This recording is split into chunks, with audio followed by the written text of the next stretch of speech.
makulong. Kailangan may makulong eh. At hindi lang dapat si Saldico makulong dito. Isa na yan siguro si Speaker Romualdez na dapat makulong dyan. Hindi naman tayo tanga. Nangyayari dito lumalabas na tanga ang Pilipino, kaya pabayaan mo na lang sila. Mayor Magalong may mga bagong pasabog.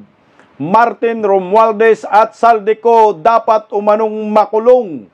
At may buwelta naman po siya kay Claire Castro. At ayon sa kanya, mga walang hiya di umano ang mga kurakot sa gobyernong ito. At maluha-luha po sa galit dahil sa malawak na korupsyon na nadiskubre ni Mayor Magalong nung nasa ICI pa po siya ni NGWM. Pero bago ang lahat, palike po muna, pa-share, pa-subscribe at pakipindot ang inyong notification bell upang palagi po tayong updated sa ating mga video. Maayong gabi Visayas o Mindanao, magandang gabi diyan sa Cebu, magandang gabi Luzon, magandang gabi Pilipinas. Mga kabisdak o heto, Mayor Magalong pumunta po sa Senado at ikwininto po niya kung ano ang kanyang experience sa ICI ni NGWM. At may buwelta rin po siya sa lahat po ng mga nag-criticize sa kanya. Lalo na po itong si Claire Castro na harap-harapang binanatan si Mayor Magalong sa kanyang preskon. Hindi po pinalampas ayan ni Mayor Magalong. Pakinggan po muna natin ang kanyang pahayag doon sa Senado kanina po. Narito. Thank you very much, Mr. Chair. Thank you and to our special guests and fellow public servants. Magandang umaga ho sa inyo lahat. I had a very brief stay with ICI, Mr. Chair. But the one thing that I found out, there are actually only three players, main players yan. Yung mga korap na politiko, yung mga korap na mga bureaucrats, and we're talking about infra, ibig sabihin mga korap na DPWH officials, at yung mga korap din ng mga contractors. Lahat sila korap dyan. Lahat. And the way I see it, it has become a cottage industry, a livelihood program. Sa laki ng perang involved. There should be 5 major players. Yung funder, which usually yung mga lawmakers, the DPWH at yung mga contractors, local government at yung community. Pero in-is out yung dalawa. Last dalawa. So sila lang nag-uusap. Most of the time, when we ask them, bakit hindi kayo transparent sa records? Bakit hindi nyo ilabas? Ang lagi nilang sinasagot is, paano kung i-alter nila? Paano kung baguhin at sirahin kami sa social media? So, ibig sabihin, anong mechanism? And that's the reason why we're pursuing this, itong transparency and accountability mechanism. And, na-introduce nga itong blockchain sa amin. So, pag in-introduce mo, sinabi mo na sa mga official na yan na, o bakit hindi nyo blockchain? Wala na silang rason. Kasi very weak yung kanilang alibay. Nasabihin na, hindi namin gagawin yan kasi baka nakawin. O kaya baka i-alter para sirain pa kami. So, it's a very weak alibi. Pero may rason pa rin sila. May lusot sila. I was really surprised when suddenly I was asked, or there was a press conference, without even consulting me, calling for me, and it was actually a hastily arranged press conference. Then suddenly, binabanggit na doon na, I'm not an investigator, I'm just a legal advisor, when in fact, sila naman ang gumawa nung designation na yun, legal advisor and investigator. So there were contrasting na mga pronouncement. Kakayanin ko pa yun eh. Tatanggapin ko pa yun eh. Tatanggapin ko rin na wala akong authority over the PNP CIDG, which is true. But we took the opportunity to enter into an MOU. Nakipag-MOU kami, to our initiative, nag-MOU kami with PNP, with forthcoming yung sa NBI, with civil engineers, with IBP, mga lawyers, ang dami mga volunteers. Even with structural engineers, meron din with watch group with M4GG, or at least everybody, it's a whole of the nation approach. Kasi nga overwhelming. One thing that I found out is, I anticipated that it's widespread. But the level, the depth, and the magnitude is really overwhelming. That hindi mo kakayanin ng isang taon, 2 taon to investigate because it's in thousands of cases. Sabi ko nga, it became a cottage industry. Sa isang probinsya nga lang, sabi mo, isipin mo mga 50 ghost projects, 40 ghost projects. Grabe. O kaya undocumented na mga projects, umaabot sa 9,000. Sa isang probinsya pa lang yan. Paano pa kaya sa ibang probinsya? At ang isang mga nakikita namin doon is, why is it na ang lumalabas sa NEP for a particular district, 1-point-something million lang ang hinihingi mo. I have the records. Or 2.5 lang sa President's budget.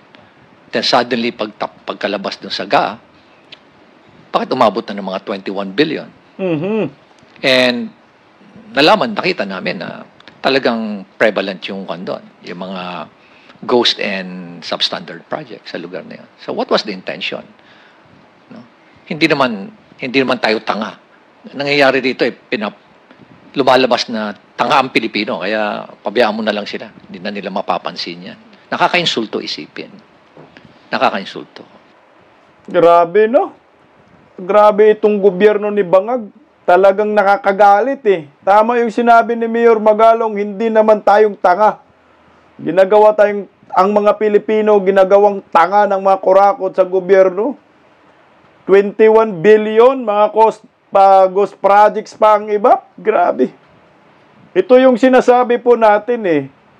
Pinabayaan kasi ni Bongbong ang korupsyon sa kanyang administrasyon. At talagang may pananagutan siya dito kasi from NIP na, National Expenditure Program, 1 billion lang.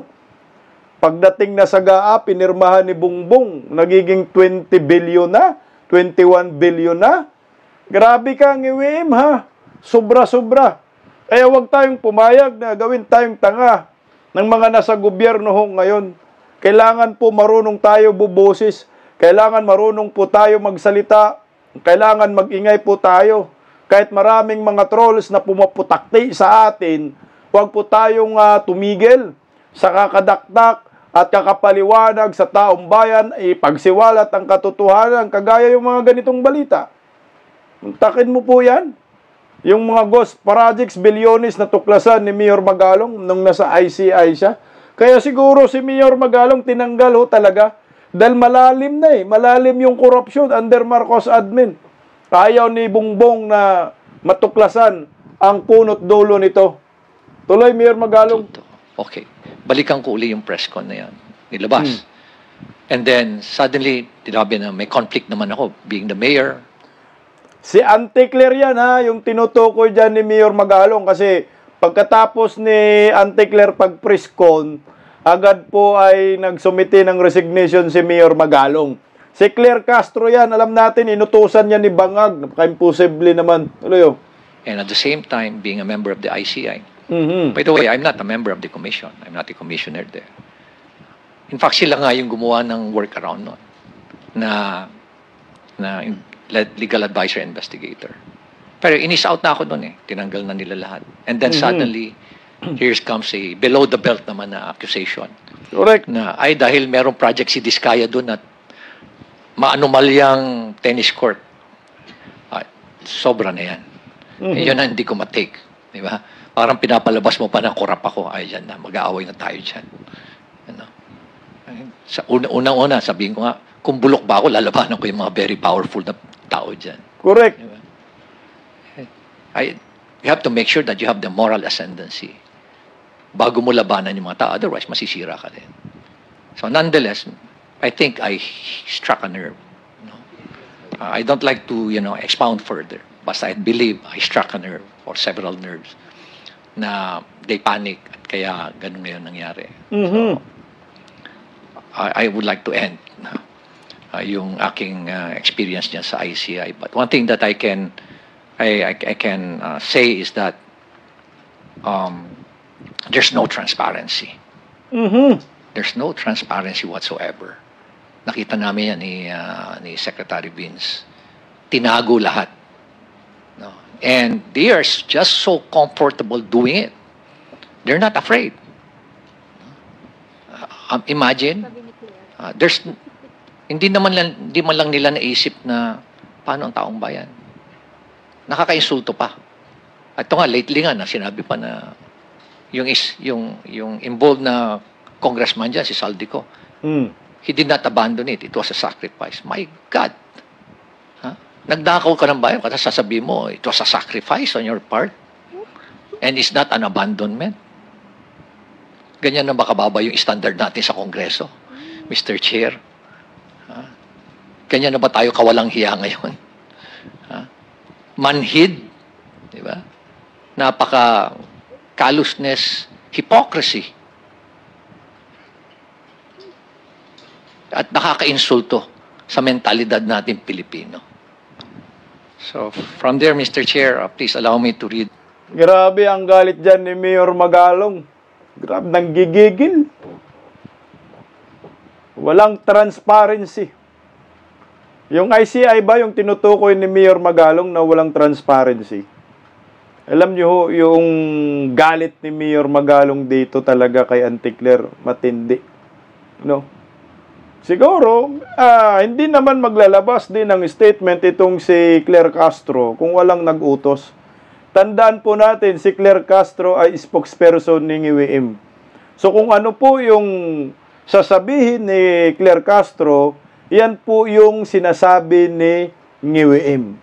So ngayon, kung yung galit ni Mayor Magalong kay Claire Castro ngayon na matindi, malamang kasama na rin dito si NGWM sa galit. Kasi spokesperson siya ni NGWM eh. Ni Bangag. Sinayang lang nila. Sabi ni Mayor Magalong, nagpanik na kasi. Nagpanik kasi malapit na matuklasan ang katotohanan kung sino po dapat ang managot. Itong ako sa akin, yung tatlong bugok eh. Martin Romualdez, Saldico, Bongbong Marcos. Ito talaga sila. Itong mga pangalang ito. Hindi natin alam kung meron pang iba kasi sindikato man, di ba? Pag sinabi mo sindikato, malamang sa malamang more than 3, more than 5. May 10 sila nagmaniobra kung paano malimas ang kaba ng bayan. Kasama na yan si Bongbong Marcos. O heto, nagpa-interview si Mayor Magalong dito sa kay Tunying 2x2. Marami siyang isiniwalat. Marami siyang mga pasabog. May bago siyang mga pasabog. At panuorin po natin hanggang dulo kasi sa dulo yung pasabog ni Mayor Magalong. At magugulat kayo. Bilyonis din. My God! Pakinggan natin si Mayor Magalong. Thank you. Okay, diretsuhin na nga natin. Marami pong nanghihinayang. Ba't po kayo nagbitiw bilang ICI Special Advisor? Ano po ba talaga? Sa inyo na po manggaling? Ano po ba ang dahilan? Well, alam mo, Katunjing, Jerry, unang-una nung napanood ko yung, pinadala kasi sa akin ng anak ko yung post ni press con ni Yusek Castro. At ako'y nagulat doon sa kanyang pahayag na talagang contradicting doon sa mga previous statement. Alam mo, kaya ko pantanggapin na banggitin niya na hindi ako investigator. Legal advisor lang ako. Although contrary yun doon sa mga nilabas nila noong una. Kaya ko pantanggapin yung sinabi niya na may conflict na being a mayor at the same time. Ako nasa attached ako sa ICI. Pwede ko pantanggapin yung isang pahayag na na wala akong authority over the PNP, CIDG kasi totoo naman yun. Pero yung may pasaring ka pa na anomalya yung aming tennis court project. Tapos dahil ginawa ng Diskaya, sobra naman na yun. Sobra na yun. Para mong pinapalabas na ako involved sa corruption. Nakaka-insulto yun. Kaya, naisip ko na, ibig sabihin nito, ayaw na nila talaga ako mag-imbestiga. Kasi yun naman ang reason ko, bakit ako in-invite doon. O kaya, tinanggap doon sa ICI para tumulong sa investigation. Kung hindi lang pala ako mag-iimbestiga, ano pa itutulong ko? Di ba? Kaya naisip ko na siguro I struck some nerves. Kaya siguro gusto na nila akong pahintuin. Kaya sabi ko, mag-resign na lang ako. Ano pong... Okay, so maliwanag na ngayon. So tumama tayo dito sa Bisdak Pilipinas. Di ba? Na ang dahilan talaga ng pag-resign niya ay yung statement ni Claire Castro. Yun talaga yun. Kasi after ng press con ni Claire Castro, kina gabi lang, hindi pa kinaumagahan, hindi na pinaabot ng umaga. Naglabas na po ng resignation letter itong si Mayor Magalong. At nagdabog yung pagkakinabukasan, di ba, napanood nyo yun sa akin, yung microphone na dinabog niya. Galit na talaga siya, gigil na siya talaga doon. So ang tanong na lang po natin dito, sino po yung nag-utos kay Claire Castro na maglabas ng statement na yun din naman ang dahilan kung bakit nasaktan si Mayor Magalong at nag-resign at gigil, di ba? Nagmura pa nga si Mayor Magalong. Ang sabi pa nga, ginagawa tayong gago dito eh. Alam na kung sino, si WM, wala namang ako. Tuloy.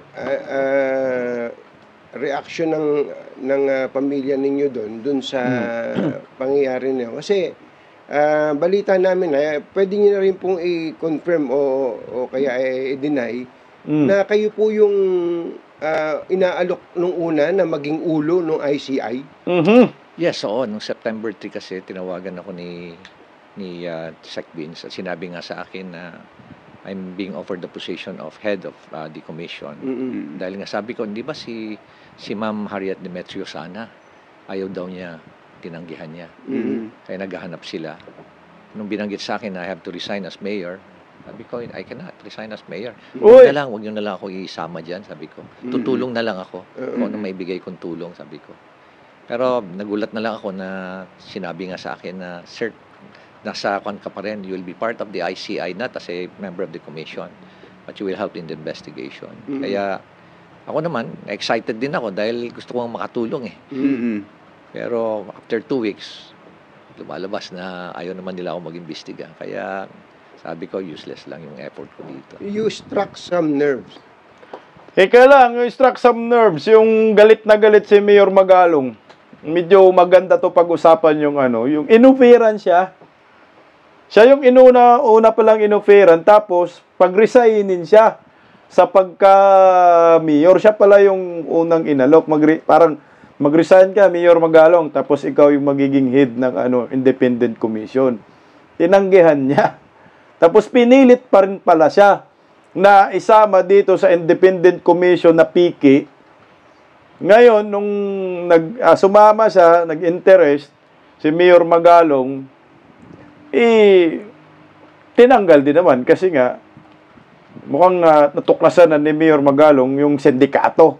Baka baka naman gustong busalan, ayaw magpabusal, kaya si Mayor Magalong, ginagawa ng kwento, ang ginamit, itong si Claire Castro. Tuloy, Mayor Magalong. Ano pong, kaninong nerves kaya? Nerves ba yun?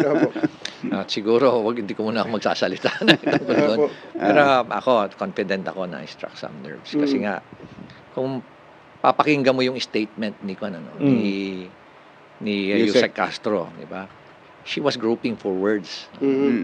And she was really not prepared. Titignan mo, statement analysis, body language, she was not prepared to come up with that press con eh. Lalo na yung portion tungkol sa akin. Kaya pautal-utal siya eh. Pangalawa, titingnan mo is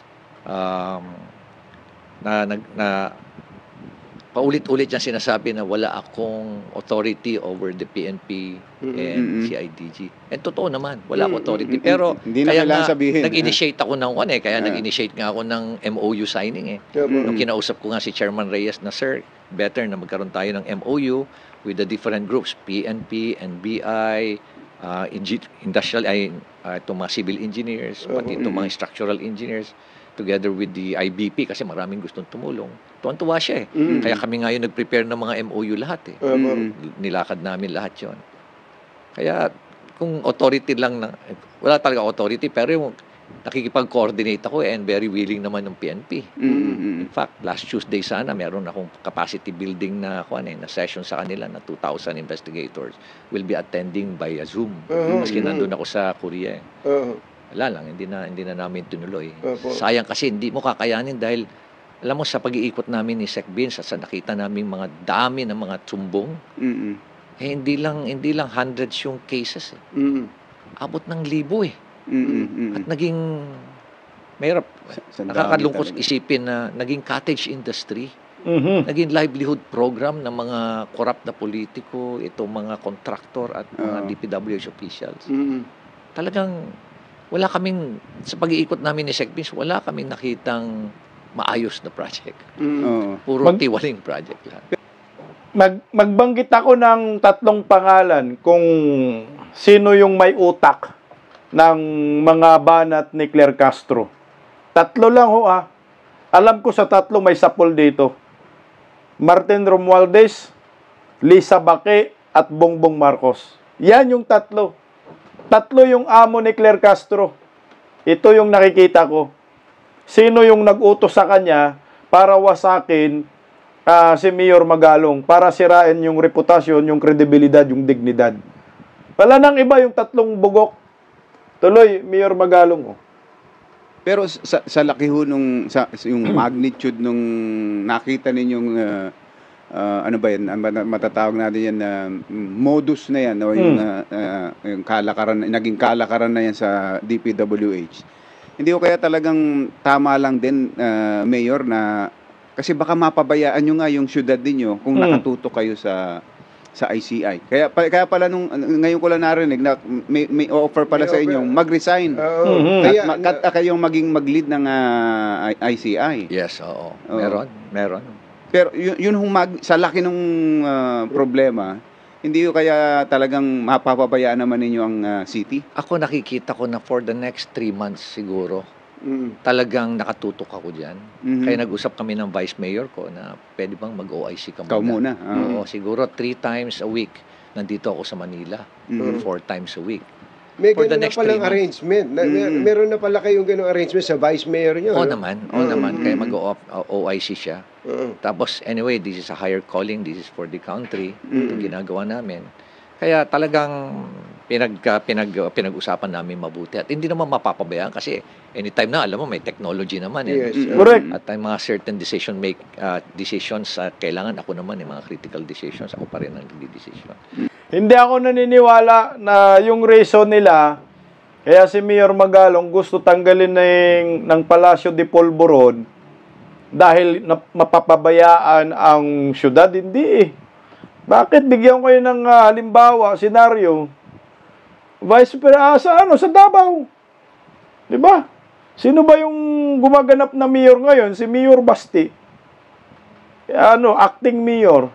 Nasaan yung mayor? Nandun si Tatay Digong, pinakulong ni Bangag. Wala, hindi ganun ang reason talaga. At saka si Mayor Magalong, matalino yan. Alam niya yung tinatawag na time management siyempre, gagampanan pa rin niya yung pagiging mayor yan Tama si Mayor Magalong, high technology na ngayon. May Zoom na, may internet na. Magagampanan pa rin ni Mayor Magalong. Nasa pagbalansi lang yan. Alam natin kung ano ang capacity ni Mayor Magalong noon pa kilala na natin itong taong ito. Wala, talagang sinadya po si Mayor Magalong na gawa ng issue.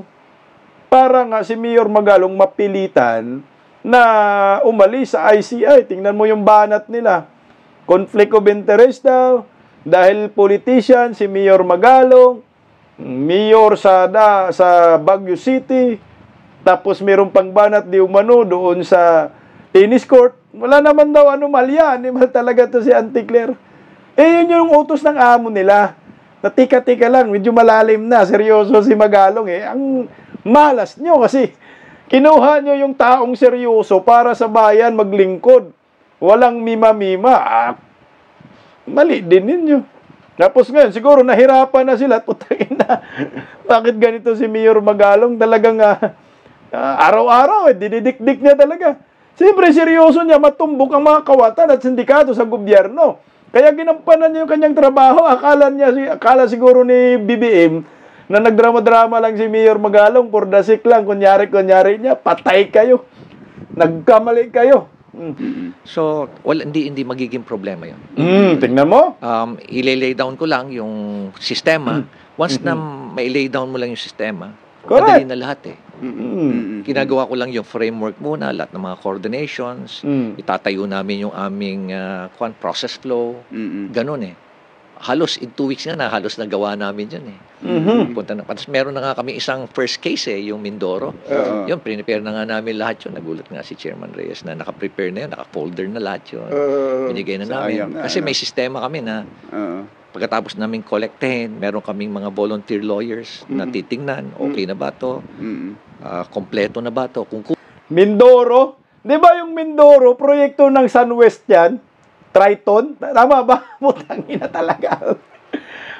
Mindoro pa yung pinaruhan ni Mayor Magalong, no? Putya. Alam ko, SunWest, di ba yung Agila-Agila? Iyari ka, Saldico. Oh. Kulang, sasabihan nila uli sa amin na kulang pa, ito pa yung mga kailangan nyo i-gather. Ang daming mga law firms na gustong na mag-volunteer, ano? Hindi kasi yung epekto nito sa atin, kanina nga may binabasa akong balita, ang sabi ng Philippine Stock Exchange, ang merkado natin ngayon is in a very bad shape dahil po sa pangyayaring ito. Pero you struck some nerves. Are you telling us na meron po kayong iniimbestigahan na ayaw pa imbestigahan ng Malacanang? Ganun ba? There's no doubt about it eh. Hindi naman siguro Malacanang. Kutsa, no, Mayor Magalong, there's no doubt about it, pero biglang kumambyo, hindi naman siguro Malacanang. Nadula si Mayor Magalong dito. Mayor Magalong, malamang talagang mayroong taga Malacanang. Kunti na lang, Mayor Magalong. Siwalat mo na, Mayor. Sabihin mo na. Malamang sa malamang, talagang mayroong taga Malacanang. Pero hindi siguro eksakto na taga Malacanang. Kasi Martin Romualdez, hindi naman taga Malacanang yan, di ba? Si Baki, hindi rin. Wala namang posisyon sa Malacanang. Pero meron. Tuloy natin. Hindi ko naman sinasabi Malacanang. Pero the very reason why biglang sinabi na hindi ka investigador, hindi ka dapat mag-imbestiga, kundi legal advisor ka lang. Which is contrary to the very reason why I was invited to join ICI. Second is, bakit mo biglang babanggitin na wala kang authority over the PNP at CIDG? Ilang beses ko pinapanood alam mo, tinitingnan ko yung statement analysis, body language. Yun naman ang training ko sa Quantico, Virginia, sa FBI National Academy. Kaya, sabi ko, something is not right here. Sabi ko, there's more than meets the eye. So, saan po ba kayo papunta? Teka lang ha. So wala talagang duda kasi si Claire Castro hindi naman niya magsasalita pag hindi yan inutusan ni UAM or ni Lisa Baki. Kaso nga ang problema ngayon si Claire Castro na issue din na tagapagsalita na rin ni Martin Romualdez. Kaya ngayon tatlo nga yung lahat ng sinasabi ni Claire Castro talagang Malacanang yan. Wag na nating guluhin. Kagagawa niya na Palacio de Polvoron. Saan po ba kayo papunta ng inyong investigation para kayo pasaringan o kaya medyo awatin sa inyong pong ginagawa? Well, alam mo, makikita mo kasi karamihan ng mga nakita naming tiwali na mga projects. Makikita mo yun yung significantly large amount of fund. Billions. Fund. Yun ang makikita mo doon na talagang ito yung NEP, tapos bakit biglang 20 billion? Makikita mo yun nilabas ko yun meron ako nun Bakit ang lalaki ng mga pondo? Ang NEP sa, baka pareho tayo ng pinag-uusapan, ang NEP sa Oriental Mindoro, 1 point something billion sa isang distrito. Ang NEP sa isang distrito sa Mindoro Occidental ay mga 2 point something billion. Ang GAA naging 20 billion. 21, almost 21 almost 21 billion. Are you referring to those districts? Yun, mga ganon. Talagang very glaring yung difference. And talagang sabi nga ni Secretary Babe sa akin, hindi naman ganyan ang absorptive capacity ng isang region o isang district. Kaya nga. Pero dapat kuwan na yun red flag yun For 1 year meron lang ako yun. meron ako mga data na gano'n Nung bago pa lang ako napunta sa ICI, meron na akong ganung mga data ganun po. Meron na Kasi pinaprepare ko yung sarili ko dun sa house Kaya nga ayaw ko pumunta sa Senado dahil nga pag nireveal ko 'yon, hindi naman walang dating. Mahina ang dating. Kaya gusto ko na dun sa house ko ilalabas. Putya, talagang tinamaan ng Malacanang kay Mayor Magalong. Yung mga sinasabi ni Mayor, talagang sumapul. Kaya gumawa nga ng issue, paano ba natin tanggalin si Mayor Magalong? Claire Castro, magsalita ka nga. Total attack dog ka man. Birahin mo si Mayor Magalong. Kaya ito yung nangyayari eh. Talagang pinuruhan eh. Kung ano-ano ng drama ni Auntie Claire, pero tangina, maliwanag pa sa sikat ng araw, Mayor Magalong, talagang natumbok mo na ang Palacio de Polvoron. Kaya nagkaroon bigla ng isyo ang naturang mayor. Tuloy ho natin. Bukod po sa Mindoro, lagi naming binabanggit yung Mindoro, meron pa ho bang ibang lugar na mas malaki? Napakarami pa. Napakarami pa. Ganun po ang... Na mas malalaki? Hindi naman siguro ganun kalaki. Pero makikita mo talaga na ang laki nung jump, ang laki nung difference. Magugulat ka. Sa Mayor Magalong, Region 1, kung napunta si Mayor Magalong sa Region 1, Norte ba, Ilocos, Mayor Magalong. Talaga naman tong nimal na gobyerno na ito, ang daming kadramahan. Paimbestiga kayo, hindi naman pala transparent. Patatag kayo ng tatag ng Independent Commission, kinukuha ninyo si Mayor Magalong, yung pala drama lang. Ginamit lang nila si Mayor Magalong eh. Siguro may natutunan si Mayor Magalong dito sa katrayduran ni Bongbong Marcos ng Malacanang, malamang hindi na makaulit si Bongbong dito. Tuloy, Mayor Magalong. Bakit? Ito lang ang nasa NEP. Bakit ganito nanlukulab kalabasan, ganito ang insertion? Ibig sabihin, something is in the making dun sa lugar na yan. Kausap po ba kayo ng Pangulo pagkatapos po ninyong mag-resign? Hindi na kami nakapag-usap. Hindi na po. Pero were there efforts from their side para po to reach out to you? Apo? Wala na rin. Wala na rin po. So, kahit naman ako, putsangin na, bakit pa ako makipag-kausap kay Bangag? Pag na Mayor Magalong, huwag ka nang makipag-kausap dito kay Bongbong Marcos. Mas maganda siguro, Mayor Magalong, kung ano man yung natuklasan mo, ipagpatuloy mo na lang, expose yan, nang malaman ng taong bayan. Kasi ginagago ka na, ginamit ka, ginawan ka ng kwenta, wag na. Mas maganda kung ano yung nasimulan mo sa pag-iimbestiga, pwede mo naman ituloy panigurado yan eh. Kung ano yung mga datos mo, pwede ka naman magtatanong muli. Tuloy mo na lang, Mayor Magalong. Tulong na lang ba? Maganda sana kung yung Blue Ribbon Committee Chairman, si Senador Marcolita, para mag-collab sila. Tuloy oh. So yung balikan ko lang yung kay Auntie Claire, kay Yusek Claire Castro. Ang sabi nyo, sa body language, sa mga salita niya, binabasa ninyo. Pero sa tingin ninyo, hindi rin niya personal yon. Alam mo, hindi ko rin maintindihan talaga yan.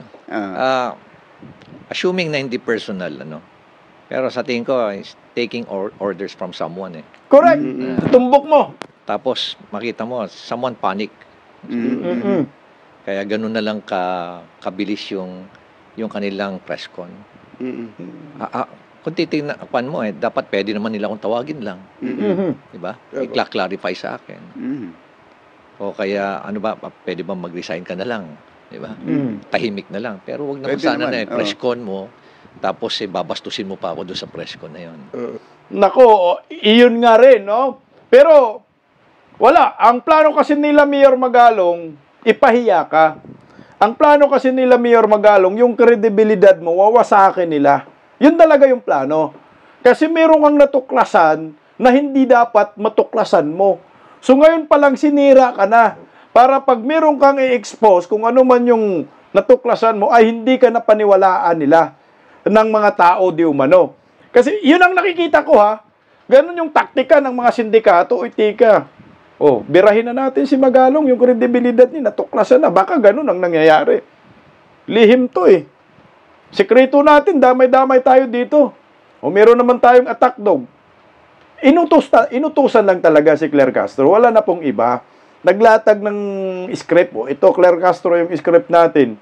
Alam mo na to. O, ito, damay-damay tayo dito pag hindi mo galingan.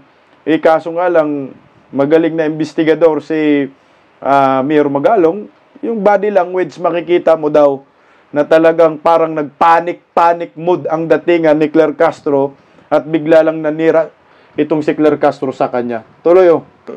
Yung harapin ang kahit na sino at sasabihin nyo sa kanila na wala akong tinanggap na kahit na 5 dito sa contractor na ito. Alam mo, patawag dati si Diskaya ngayon. Ano yung sinabi niya sa akin? Ngayon lang ako bihira sir ako makamit ng isang politiko na walang hinihingi sa akin. That was in 2022, 2022. Oo, 2022. 2022. So, bago namin in-award sa kanya. So, taking from that statement dito kay Diskaya, ibig sabihin, halos lahat ng mga nakakatransaksyon niya, binibigyan niya. Yes. Kasi At tumatanggap sa kanya. Hindi ko rin masabi. Hindi ko rin, pero sabi niya sa akin, bihirang-bihira. Opo, okay. Bihirang-bihira, pero ibig sabihin, lahat tumatanggap at nangihingi Mayor Magalong. Kasi ito yung binabato kay Mayor Magalong na ay may corruption daw na nangyayari diyan sa tennis court. Pero at least sinagot ni Mayor Magalong, patawag mo yan si Diskaya para magkaalaman. Pero ang sabi nga ni Mayor Magalong sa iba pang interview na magkaano nga ng third party? Magpa-i-audit mo para malaman natin kung talagang nangungurakot ako, kung meron ba akong natanggap diyan kay Diskaya. Pero yung mga issue na ito, hindi pa nag-umpisa yung ICI. Noon pa ba? Wala namang corruption daw. Tuloy, oh. Yung, kahit na wala na kayo sa ICI, tutuloy nyo ba itong may sarili kayong independent na investigation dito po sa scandal na ito? Nag-usap kami ng yung mga conveners ng Mayor's for Good Governance kahapon, M4GG, at napag-usapan namin na kailangan namin ituloy. Kaya gagawa kami ng isang platform. Meron na kami existing na platform. So, susunod pa rin kami sa sistema. Pag nakuha namin yon, ite-turn over namin sa ICI through the Philippine National Police. Kasi meron naman kaming MOU sa kanila unless gusto nilang i-rescind. Kasi nag-MOU kami sa kanila sa ICI. Natutulong kami. Kanino ba galing yung mga mararaking information na sa amin, yung sa Oriental, sa mga members ng Mayor's for Good Governance. Yes, opo. Okay, ang gusto... Tama yan, Mayor Magalong. Ipagpatuloy mo hanggat makarating kay NGWM. Nang mahusgahan na natin ang mga hinayupak na ito. Ako, pabor ako dyan. Tuloy mo rin ang investigasyon, Mayor Magalong. Kasi ang problema, doon man din sa ICI, ibibigay ni Mayor Magalong. So ano ang mangyayari? So itapon din yan ni NGWM. Wag mo na Mayor Magalong ibigay, gawa ka na lang, mag-file ka na rin ng kaso, sampahan mo na lang. Gusto nyo sana humarap kayo sa House of Representatives. Naalala nyo? May statement pa nga kayo na parang mas gusto nyo humarap sa House kaysa sa Senate. At pinag-usapan naman publicly na ang sabi doon ang explanation nyo, kaya hindi kayo pumunta doon, dahil lang gusto nyo kumprontahin yata yung mga congressman. Bakit po ba ganun kayo katapang? Well, alam mo, gusto ko humarap lang sa kanila kasi nga, sila hinahamon nila ako na they will place me under oath, na kailangan sabihin ko yung mga pangalan. Kaya sabi ko, sige, ready ako. Punta ako dyan sa inyo. Tapos hinihintay ko nga sila na tawagin ako. Hintay ako na hintay. Hanggang inimbita na ako na Senate, pero tinanggihan ko pa rin yung respectfully decline ako sa Senate. Sumulat ako talaga sa kanya. Dahil ang gusto nyo, mauna sa... Yes. Naku, sinabi ko naman dun na gusto kong, kung pwede after the House, saka ako pupunta sa Senate. Nag-interview kami ng mga taga-House Tricom ba tawag doon? Infracom. Katakot-takot na dahilan na sinasabi para hindi ka. Hindi, imbitahin din naman namin yan, pero may mga inuuna kami. Sabi ko, ayaw talaga nila pupuntahin si Mayor Magalong doon. Kasi pinapastos na nila ako Okay, linawin natin dyan kasi si Mayor Magalong, binabatikos daw, bakit hindi ka pumunta sa Blue Ribbon Committee? Kasi nga, ito pala yung reason niya. At least, sumulat naman siya na pagkatapos ng maimbitahan siya sa Kongreso, didiretso siya sa Senado. Para hindi mabago yung statement niya, no? Kung ano siguro, kung ano yung sinasabi niya sa Kongreso, ganun yung mangyayari din sa Senado. Kaso ang problema, hindi naman po inimbita si Mayor Magalong ng mga buhaya. Dahil natakot sila kay Mayor Magalong dahil kumprontahin talaga sila. Palaban si Mayor Magalong. Di nga takot sa presidenteng panut eh.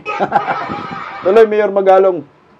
Nalaman ko yun na 67 na nagkaroon. Mismo yung mga congressman, nagbibilang sila mismo. So binanggit sa akin. Pero syempre, nakita nila na masarap pala maging kontraktor na congressman. So yung mga dating mga kontraktor na naging congressman, yung mga congressman, naging kontraktor na iba. Iba pa yung congressman ka, hindi ka nga kontraktor. Kunwari, nagpa-divest ka pa. Pero yung pamilya mo naman, o mga anak mo, kontraktor o misis mo, o kayo kamag-anak mo, pinaikutan mo lang yung sistema. Work around lang. Iloloko nyo lang kami. Tama, kagaya si Saldico, 'di ba? Yung reason niya, nag-divest naman kami. Nag-divest na daw siya. Kapatid, kontraktor, Triton, siya sa Sunwest, pamangkin, anak. Grabe, oh. Family incorporated nga. Nangungontrata. Ang masaklap pa, puro mga kongresista. Di ba yung pamangkin niya, kongresista din eh. Tapos yung kapatid niya, kongresista. Siya, kongresista. Lahat sila. Mga kontratista. Parang walang tapon eh. Tapos General Appropriation Committee Chairman pa. So yung pondo, mga insertions, hagip lahat. Tapos kukunin ng party list representative na pamangkin niya at kapatid niyang kongresista. So ngayon, ito batos niya, ito backup niya, si Tambaloslos. Tapos si Tambaloslos, ang backup niya, yung pinsan niyang nakangiwi ang panga. Kaya ang resulta, ubos ang pera ng bayan. My God. Kalokohan lang yung divestment. Kahit ulit, Dito ho sa naging investigation ng House tsaka ng Senate, siguro naman napanood nyo yung mga nakakaraan. Nung may mga binabanggit ng mga congressman, mga pangalan ng mga senador, ano po mga unang naging reaction ninyo? Hindi ako nabigla eh. Talaga? Hindi ako nabigla eh. Dahil, marami sa kanila kilala eh. Marami naman sa kanila well-known. Sa panghihingi. Oh, well-known talaga. At sabi ko nga, di ba, matagal ko nang ginawa, pinag-iimbestiga to eh. Marami So, na rin ako nakolektang mga information eh. Doon sa mga nabanggit to na mga pangalan, na mga congressman, mga senators, kung sino-sino. So wala na kayong wala man lang kayong nakita ro na bakit nabanggit to? Hindi na kayo nabigla, sinabi nyo kanina. Well, alam mo, tatapatin ko kayo, hindi ko gaanong abot yung senador.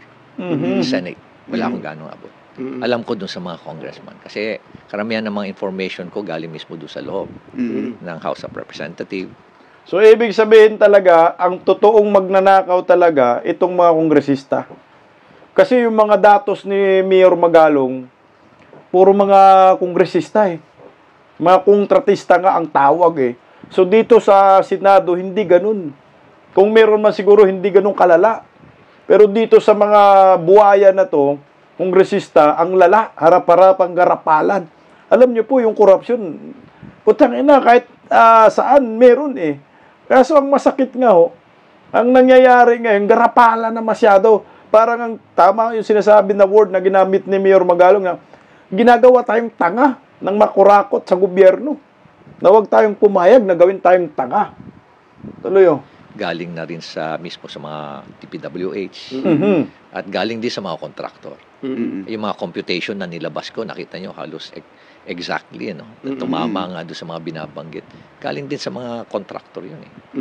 Okay. Dito po sa scandal na ito, kung may kanya-kanya tayo ng hierarchy, kung titingnan niyo, para po sa inyo, sinong may pinakamalaking pananagutan?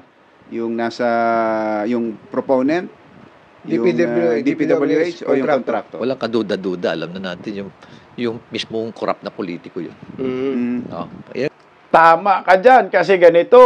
Ito na tayo ngayon. So, pwedeng magiging state witness, mga diskaya, yung mga kontraktor.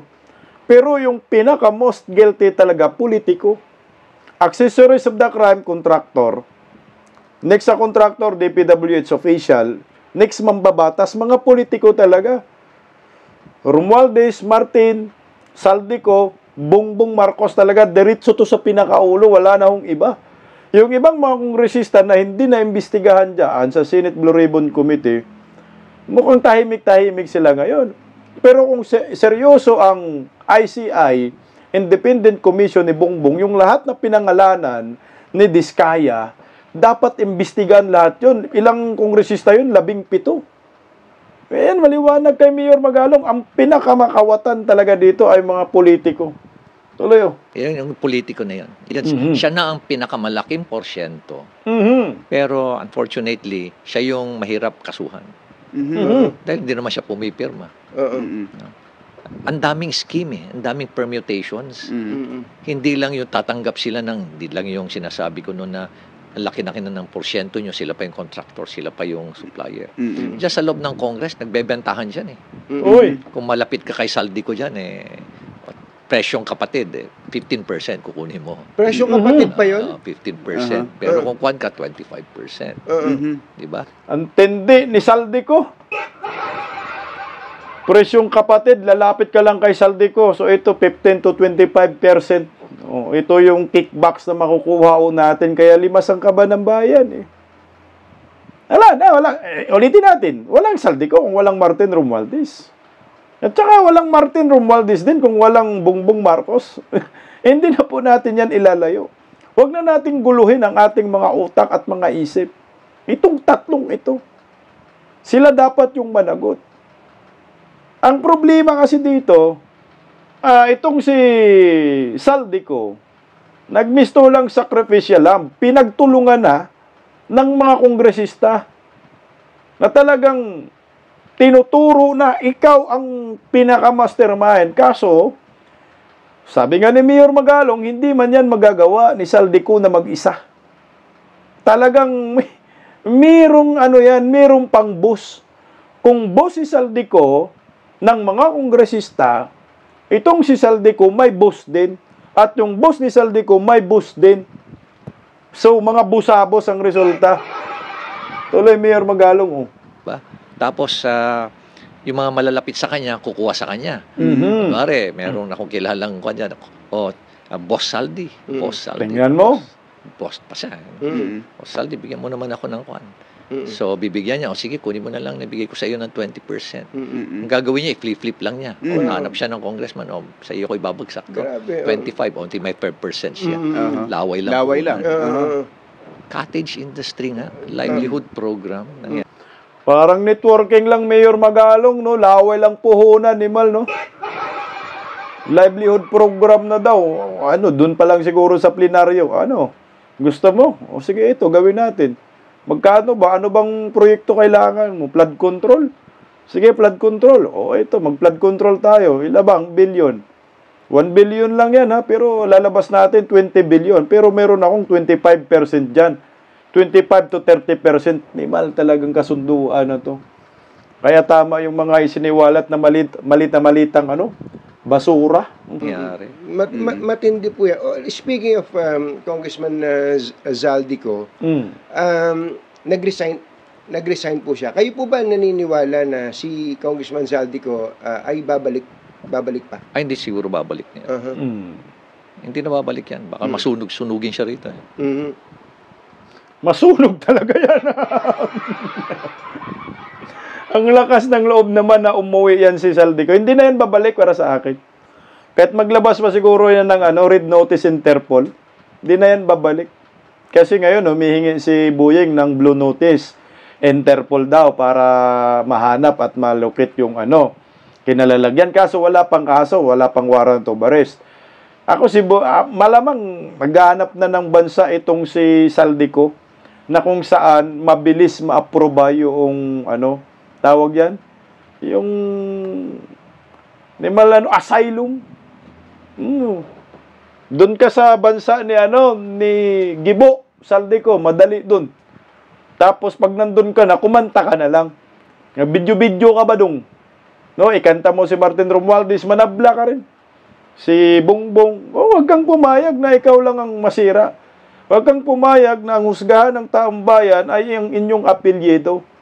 Alam namin marami kang kasabwat, kaya nga sindikato, scam. Dahil marami kayo. So ngayon pa lang, dandahanin mo na ba? Katukin mo na yung pinto ni Bongbong Marcos dyan sa Malacanang. Nang, siyempre, ikaw rin, baka mahuli ang lahat. At ipahunting ka, ipagurgur ka. Hindi ka maging bayani ng mga kawatan kung ganon. Walay, Mayor Magalong. Oh. Pero kanino pong interest na hindi siya bumalik? Bukod sa kanya, siyempre. Interest ng mga nakinabang sa kanya. Sino Correct. Alangan naman siya lang ang nakinabang. Hindi alam ng boss niya. Ganun na bakit kabobo yung mga tao niya. Siyempre siguro si Speaker Romualdez. Siguraduhin na wag na siyang babalik. Patay ka, tambaluslos ka. Teka, no? Tama? Si Martin Romualdez talaga yan. Kasi naalala nyo ho, noong siya po yung speaker, no? Hindi man pinilit na, oy, umuwi ka dito, Saldico. Maglabas kami ng warning, 10 araw. 10 days na palugit, ultimatum. Pag hindi ka uuwi, sampahan ka namin ng complaint sa Ethics Committee. At tanggalin ka namin sa pagiging kongresista. Walang ganun si Martin Romualdez. At ni minsan wala kang marinig ng statement na, Saldico, umuwi ka, managot ka, wag mo akong iwan dito. Malamang, siya talaga. At siyempre, kasama na yan si Bongbong dyan. Kasama na si Baki dyan. Bulilyaso tayo dito, sibat na. Huwag mo nang pabalikin yan si Saldico. Kamu maghanap na lang siya ng bansa na pwede siya dong hindi mahuli. Yun na ang mangyayari. Hintayin nyo maging presidente si Inday Sara. Kahit saan ka magtatago, Martin Romualdez, Saldico, Bongbong, hahanapin ka talaga. Tuloy, Mayor Magalong. Otherwise, may iipit siya lalo. Correct. Opo. But kung nakikinig po si Congressman Saldico ngayon, kung po siya, para siyang nasukol, wala malumiit na maliit ng mundo. Lalo ngayon, ang social media po ay ang mga Pilipino pinakamagaling sa social media yata. Lahat ng party ng mundo may Pilipino. Pag minakita ka, kumain ka sa restaurant, picturean ka, mag-viral na. So, if Congressman Saldico is listening, ano po ang gusto niyo sabihin sa kanya? Well, isa lang masasabi ko sa kanya, sana bumalik siya rito at magsalita siya. Alangan naman siya lang yung makukulong. Habang yung mga kasabwat niya, yung mga tao sa taas, nag-i-enjoy. Diba? Kakayanin ba niya yun? Na makukulong siya. Pamilya niya maghihirap. Habang yung mga talagang nakinabang ng husto rin, nakatulad niya, talagang, kumbaga, namumuhay lang na normal. Tama yung advice ni Mayor Magalong. Kaso Mayor Magalong, pag umuwi si Saldico, saan siya pupunta? Kasi kung sa ICI, NBI, gorgor din siya, Mayor Magalong. Kamo nga, susunugin siya dito. Advice ko, ito, magkaiba kami ng advice ni Mayor Magalong. Saldico, wag ka munang umuwi. Mag-video ka muna. Mag-video ka, lahat ng video mo, detalyado, babasahin mo, i-post mo sa social media para i-content namin. I-post mo sa social media nang malaman ng taong bayan kung ano ang totoo. Saka ka uuwi na kahit gurgurin ka, nakapagsabi ka na ng katotohanan. Dali mo si Martin, pakinggan natin yung mga iba pang pasabog ni Mayor Magalong. Well, anyway, meron tayong lumalabas nga na balita na sakripisyo pa nga raw yung ginawa niya, yung pag-abandon niya. Sinabi nga ni Congressman Garbin. Opo, yung kanyang kapartido. Ako, nalungkot ako doon sa sinabi na yan. Ganun ba yung standard ngayon ng Kamara? Diyos ko, wala na ba kayong konsensya? Ganyan na ba kayo kawalang hiya dyan na nagnakaw na ng husto? Inabandon na yung kanyang trabaho dito. Nagtatago na, patapos sasabihin nyo ngayon, sakripisyo. Wala na. Napakakalos na natin. Napaka-hypocrite natin. Sabihin nga nila yan, ano? Alam mo, gusto kong banggitin to, no? Sabihin nyo yan sa mga teacher na hirap na hirap tuwing pasukan na maghanap ng mga upuan para sa estudyante, mga libro, mag-ayos ng mga eskwelahan tuwing pasukan. Sabihin nila yan sa mga manggagawa, mga tricycle driver, mga jeepney driver, mga vendors na kumikita lang ng 400 to 700 a day. Sabihin nila yan sa mga sundalo na nakikipagyera para iligtas itong bayan natin sa mga terorista, na ang kanilang kinikita lang para sa pagkain, subsistence allowance nila 350 pesos. Sabihin nila yan sa mga kapulisan na araw-araw nakasakalsada to make sure na safe yung ating mga kababayan. Pero ilan sa kanilang pinapatay ng mga kriminal. Yun ba yung standard nyo dyan na sakripisyo, yung sinasabi nyo, na ginawa ni Saldico? Diyos ko. Mayor, parang naiiyak ko kayo. Talagang nanggigigil ako dun sa nabasa ko na pinadala sa akin na yung abandonment daw is sacrifice. God's sake, napakawalang hiya nyo na dyan. Nako. Yung, what's next? Putya, no? Galit na galit si Mayor Magalong Naluha siya dyan Talaga naman, Sobrang kawatan kasi under Marcos admin mga hinayupak na tambalustos. Ano bang nakikita yung ending dito po na nabuksan nga ang Pandora's box? Well, ako talaga, nagsusumikap kaming tumulong para talagang makulong. Kailangan may makulong At hindi lang dapat si Saldico makulong dito. Mayor, kung kayo po ang magsasalita based on documents that you have collated and gathered, sino po ang dapat makulong? Well, Can you name names? Isa na dyan siguro si Speaker Romualdez na dapat makulong dyan. Kasi imposibleng hindi niya alam kung anong ginagawa ng tao niya. Napaka-imposible. Tatalino ng mga yan. Kaya nga sila naging congressman, kaya nga sila naging speaker. Tapos nagmamaang-maangan sila na wala silang ginawa. Doon pa lang sa mga biglaang pagtaas, questionable na increase, insertion sa NEP. Especially sa infra projects. Infra pa lang yan. Binabanggit natin. No? Questionable na yun Hindi ka ba nag-iisip paano nagtaas? Anong intention mo? Bakit mo itinaas? Na alam mo naman kung anong absorptive capacity ng district engineer na yun o yung regional office ng DPWH. Yung nga yung hindi nga ma-explain sa amin yan Pangalawa, hindi lang dyan, natatapos dyan. Meron pa yung DOH. Akala nila wala sa front site namin yan. Yan, si Ted Herbosa. Patay, ito yung bagong pasabog ni Mayor Magalong. Sabit ang DOH dito. Tuloy, Mayor. Malapit ka na rin. Ganun, no? Marapit So, na hindi rin lang DPWH? hindi yan. Marami pa yan. Pero, Sa nangyayari dyan sa DOH, isa pa yan. Kaya, kala nyo, so far so good, wala kayo sa front site namin. Malapit na kayo dyan. Ako. ito hong ICI, sa tingin nyo, kaya itong ginagawa nilang nakasentro sa DPWH? Well, sa ICI naman, alam mo, titingnan ko naman yung mga background ng mga kasamaan ng mga commissioners dyan. I believe they will be able to pursue it. Basta meron lang silang, wag lang silang papa-influensya. Wag lang silang, ibig ko sabihin, wag lang silang mga bias. Wag lang silang maging bias. Pero looking at the background, lahat naman sila talagang merong reputasyon, credible. But, do you agree with the statement that Malacanang is not without fault here? I would rather defer from answering that muna, no? Hanggang wala tayong gaanong ebidensya tungkol dyan. Okay.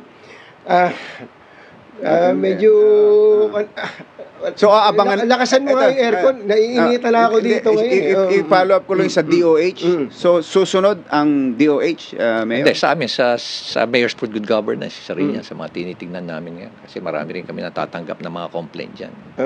Hindi, saka Yan, sa MAIP na yan. yan. Ko. Dapat guarantee letter lang yan. Bakit napupunta yan sa mga medical mission dyan?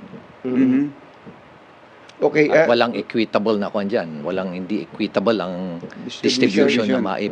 Opo. Hindi quitable ang distribution dyan.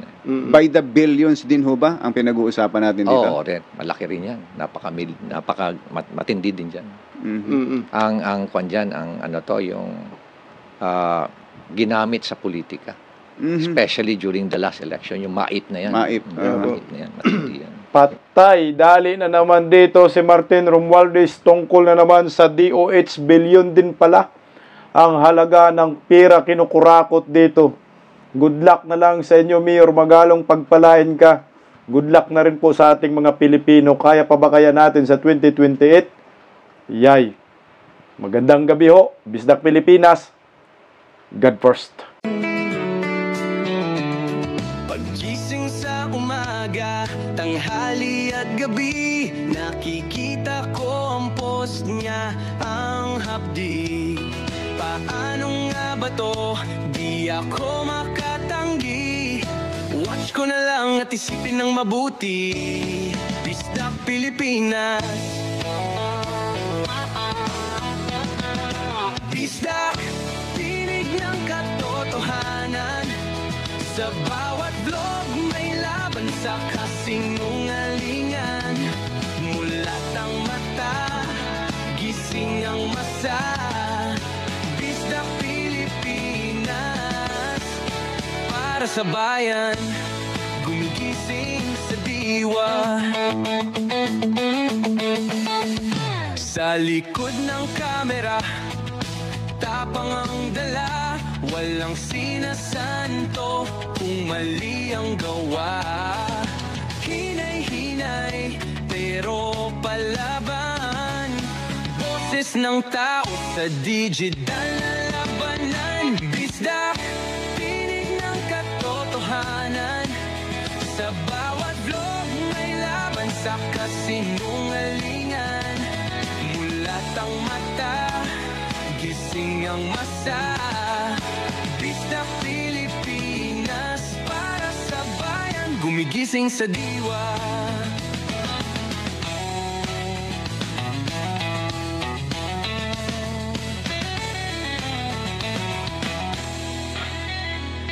Hindi artista, hindi politiko, pero ang katotohanan, sigaw niya ay buo.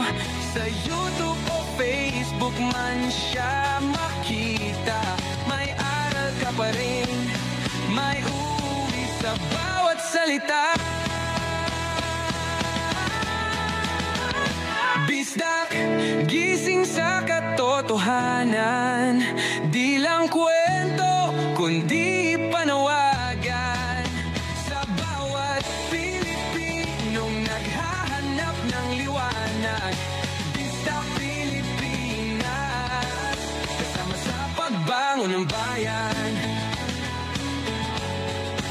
Bisdak Pilipinas, boses ng masa, gising ang diwa. Sa vlog mo, may pag-asa.